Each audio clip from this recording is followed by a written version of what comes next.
Hi అండి. ఈరోజు నేను దొండకాయ ఫ్రై చేసుకున్నాను. ముందుగా దొండకాయలని క్లీన్ చేసుకుని చిన్న చిన్న ముక్కలుగా కట్ చేసుకుని పక్కన పెట్టుకున్నానండి. ఒక బాండీ పెట్టుకుని 3 టేబుల్ స్పూన్స్ ఆయిల్ వేసుకున్నాను. దానిలో పోపు దినుసులు కూడా వేసుకున్నానండి. ఒక ఉల్లిపాయ కట్ చేసుకుని వేసుకున్నాను.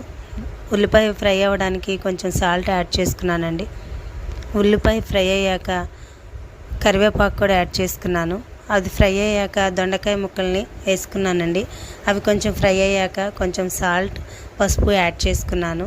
ఈ దొండకాయ ఫ్రైని తిప్పుకుంటూ ఉండాలండి, అడుగంటుతుంది. తర్వాత దానిలోకి 2 టేబుల్ స్పూన్స్ కారం యాడ్ చేసుకున్నాను. కొంచెం ఫ్రై అయిపోయిన తర్వాత డిష్ అవుట్ చేసుకున్నానండి. టేస్టీ దొండకాయ ఫ్రై రెడీ. మీకు నచ్చితే లైక్ చేయండి, షేర్ చేయండి, సబ్స్క్రైబ్ చేయండి. Thank you for watching. చాలా ఈజీగా ఉంటుందండి, ట్రై చేయండి.